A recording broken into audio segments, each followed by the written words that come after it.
Lunação de julho de 2024, uma lunação bastante pesada, bastante tensa. Vamos dar uma olhadinha no mapa dessa lunação?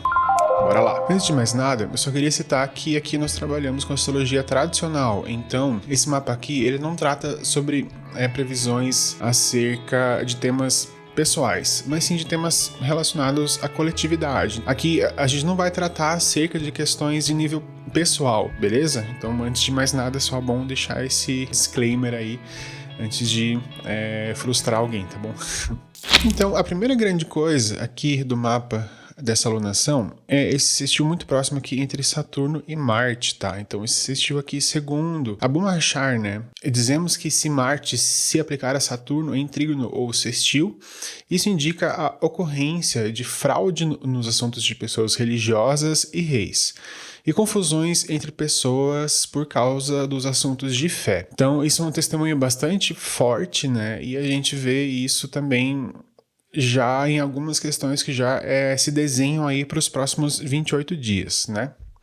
Então, como a gente vê aqui também, né, que Saturno, por ele reger o ascendente, Saturno que retrogradou recentemente, né, ele entrou na sua primeira fase da retrogradação, então isso é um fato também bastante importante. Quando a gente fala de um Saturno, né, principalmente quando a gente está falando, né, aqui do signo de Aquário, ele traz alguns assuntos acerca do uso de conhecimentos para fins malignos, né? Porque Saturno é um maléfico. Al-Biruni também ele vai citar, né, sobre Saturno, né, que atos do governo que levam à opressão, ira, cativeiro e tortura. Então, mais matemática aí acerca, né, das questões políticas, acerca das questões ligadas aí ao âmbito, né, das leis. Saturno por si só, ele também já fala acerca das questões legais, das questões burocráticas. Então, essas questões que demandam, né, muita análise, que demandam muito aprofundamento nas questões, né. Então, tudo isso são questões que a gente vai ver aí ao longo dos próximos dias também, tá? E aí, quando a gente olha para a mansão lunar, né, que é o zodíaco da lua, que é uma técnica que é muito presente na astrologia árabe medieval, né, o uso das mansões lunares. Essa mansão lunar, onde a lua fez a sua conjunção com o sol, é uma mansão lunar pouco favorável. É uma mansão lunar que ela é pesada, ela traz essa temática acerca de tristeza, do não desenvolvimento das questões, né? Então, ela é uma mansão que é negativa para quase todas as questões que se for fazer sobre ela, tá? Tanto que no Picatrix, ele fala que essa mansão lunar ela é boa, na verdade, né, para destruir colheitas e tornar infelizes aqueles que viajam, fazer o mal a todos os homens e causar divisão e ódio entre aliados. Então, a gente vê que é uma mansão lunar que não é favorável para quase nada. Na verdade, ela é favorável, na verdade, para você causar cisões, para você causar essa desavença entre as pessoas, né? Principalmente entre aliados, principalmente, né? Então, ok, vamos seguir em frente aqui, quando a gente olha, então, para o ascendente da lunação, né, ascendente em Aquário, que por mais que tenha toda essa questão no senso comum de falar acerca das questões, assim, de rebeldia, né, quebrar as regras, né, na verdade, pela astrologia tradicional, ele é um signo mais voltado ao conservadorismo, porque é regido por Saturno, e Saturno quer manter as coisas, quer segurar, né? Ainda mais quando Aquário é um signo fixo, então ele mantém, ele segura, ele restringe. Então, não necessariamente quando a gente olha para o signo de Aquário, a gente vai ver questões de inovação, de expansão, pelo contrário, a gente vê restrição, a gente vê que as coisas elas tendem a se manter como estão, sem ter muitas mudanças nesse sentido, né? Então, quando a gente olha para isso, a gente vê essa ascensão, e veja que interessante, né? O signo ascendente, né, mostra essa questão da ascensão do conservadorismo, né?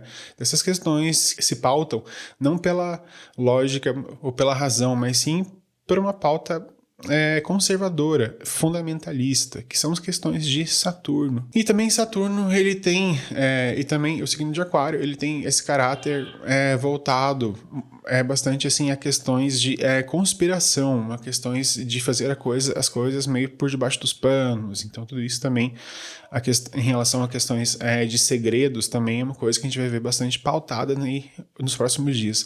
Principalmente por conta desse sextil aqui, como a gente já falou anteriormente, né?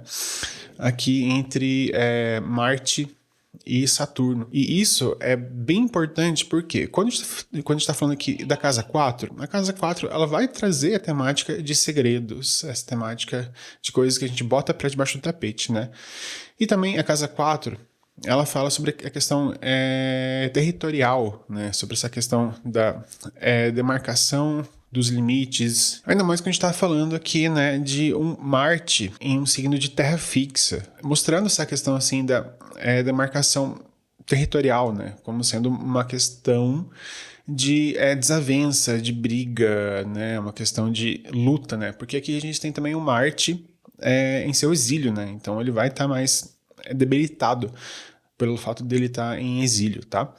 E esse sextil aqui, eu vejo muito, talvez, em relação a essa questão, assim, da parte financeira mesmo, de fato, sabe? A parte econômica e também alimentar como um todo, né? Do Brasil como um todo, né?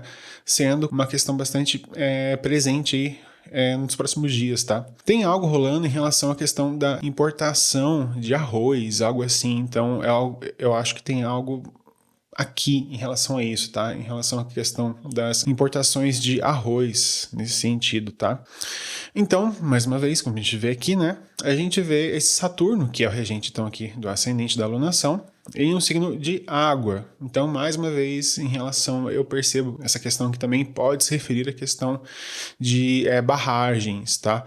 Porque sempre quando a gente tem esse sextil, esse aspecto entre os maléficos, sempre é um sinal de prejuízo, ou de rompimento, ou de explosões, coisas assim, tá?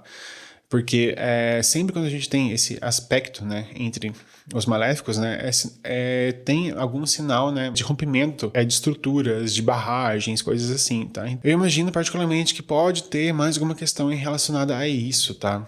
Relacionada à questão da insegurança em relação a barragens de água, né, ou a construções que delimitem, né, o avanço da água sobre alguns territórios. Então pode ser isso também. Podemos esperar também essa relação, né, com desvios de verba nas construções de barragens. Então mais uma questão aí em relação a isso, né. Então quando a gente olha para o grau da alunação, que é aqui a 14 graus de Câncer, aparentemente, né, não tem nada demais. Porém, é uma alunação de casa 6. E a casa 6 é a casa da má fortuna, é a casa do azar, casa do prejuízo, da perda, é a casa que fala, assim, de doenças, de danos, de prejuízos, né, de coisas que não se desenvolvem, coisas que dão muito trabalho, coisas que causam certos atritos, né, e que não se desenvolvem justamente pelo excesso de trabalho que as coisas dão. É uma casa que também fala em relação a questões de animais de pequeno porte, tá? E me chama atenção também porque essa alunação, ela tá aqui conjunto à estrela Sirius, né? Então tem algo a ver em relação também a cachorros, tá? Porque além de a gente ter a alunação acontecendo, né, conjunto à estrela Sirius, que é a estrela do cão maior, a gente também tem essa alunação na casa 6, que fala acerca de pets, né? Então teremos alguma coisa relacionada também a cachorro nos próximos dias também. E o que mais me chama a atenção também, pelo fato de a gente ter aqui a Vênus próxima ao grau aqui da alunação. É uma Vênus que ela tá com bastante qualidade, né? Ela tá digna por ela estar aqui em um signo de água, que Vênus gosta de estar em um signo de água, né? Mas porém ela não forma aspecto aqui, né, com o ascendente, nem o grau da alunação. Então essa temática aqui me faz pensar muito, muito, muito acerca das questões dos direitos reprodutivos das mulheres, né? Toda a pauta que a gente já tem visto aí nos últimos dias, né, e isso tende a se estender aí também para os próximos dias, né, como sendo uma questão aí de bastante relevância, né. E outra questão aqui que eu penso muito também, porque pelo fato de Vênus tá aqui na casa 6, né, e tá aqui em um signo cardinal de água, da questão de nascentes de água, tá? Então, doenças que vêm ali das nascentes de água, né? Então, de repente, alguma coisa tóxica ali nesse sentido por conta, né, desse trígono aqui entre Saturno, né? Então eu vejo que isso aqui ainda pode ter alguma certa relevância, tá? As nascentes de água, então tudo isso aqui também sendo algo que traga algum tipo de prejuízo ainda para essas questões, tá? Então agora vamos para algumas previsões para os próximos dias, tá? Então algumas técnicas que eu estou testando para ver o que se encaixa melhor aqui, tá? Mas eu tô pegando em relação aos regentes da triplicidade do ascendente para ver se consigo, né, se a gente consegue trazer alguma previsão aí para os próximos dias, tá? O primeiro regente da triplicidade noturna do ar é Mercúrio. E Mercúrio tá aqui, né, na casa 7. E aqui, nas minhas previsões, ele tá regendo acerca ali entre os dias 5 e os dias 14, tá? Tem alguma margem de erro ali, mas em relação a esses dias mais ou menos, tá? E ele tá regendo justamente aqui a casa 8, né? E a casa 5, que fala aqui de crianças, né? E a casa 8, que fala aqui acerca das questões de finalizações, de morte, né? Dessas questões assim. Então, essas temáticas, né, vão estar bastante em voga, né? Então, a questão aqui que eu vejo acerca da questão, das questões dos direitos reprodutivos, tá? Então, isso aqui sendo bastante impactante aqui também para os próximos dias, tá? Então, aqui eu vou ler algumas questões que eu havia escrito para esses próximos dias aqui, tá? Então, como o Mercúrio está no signo de Leão, há a questão de deliberações, negociações entre os poderes acerca dos direitos reprodutivos da mulher. A casa 7 fala de disputas, processos, embates, mas isso acontecendo dentro da morada do Sol, dentro dos bastidores do poder. Isso pode envolver também até questões com outras nações, né? Porque a casa 7 fala acerca das questões dos nossos parceiros comerciais também. Porém, como Mercúrio está se dirigindo ao sextil a Júpiter, que tem sob seu poder Saturno, eu não vejo como esses direitos das mulheres sendo atendidos, tá? Porque Júpiter, ele ainda tem uma carga conservadora, por ter justamente esse Saturno sob seu poder, tá? Então, o conservadorismo ainda vai estar dentro da lei, né? Então, essa questão aí do que se entende por filho, o que se entende por criança, tal, ainda é uma questão que não vai ser muito bem entendida, tá? Porque, veja só, vamos seguir em frente aqui para os próximos dias, tá? Então, a partir do dia 15 ao dia 25, né? Como eu falei, anteriormente a gente tem essa margem de erro aí, né? No meu entendimento, então, quem rege esse período é Saturno. Então, o Saturno está se afastando, recrudescendo diante do trígono a Vênus e do sextil a Marte. Então, agora ele se afasta, porque ele está retrogradando, né? Ele está indo para trás agora. Então, a luta pela questão de moradia, diante da eminência da falta de capacidade em garantir a segurança diante das mudanças climáticas, faz com que haja esse enfraquecimento das pautas conservadoras, porém ainda ao suporte de Júpiter, justiça, legalidade, diante dos temas das crianças, filhos e etc. Aqui, a casa 5 também, eu vejo muito acerca das questões também de diversões, de jogos, de festa, tá? Então aqui eu percebo que há também um pouco desse tema que a gente pode ter, né, acerca das questões do futebol também, sabe, né, dos jogos de futebol e tudo mais. Então isso sendo um tema também que, de certa forma, dá uma segurada nos ânimos aí também, sabe? E aí depois disso a gente vê, né, entre o dia 26 e o dia 3/8, então, que é o dia que se encerra a lunação, a gente tem, então, esse período que é regido por Júpiter. E um Júpiter aqui que ele tá bem colocado, tá? Mas ele tá fora de seita, então isso dá alguns prejuízos para ele, tá? Então eu vou ler aqui as questões que eu trouxe aqui para isso, tá? Me faz pensar acerca da questão da mudança de crença, do que se acredita ser um filho, uma criança. A grande questão de um Júpiter em exílio e fora de seita é que ele age de um modo não muito confiante, pois no signo de Gêmeos, Júpiter se confunde, inverte palavras, conceito, mistura teorias, age de modo até mesmo imprudente, na empolgação e no calor do momento.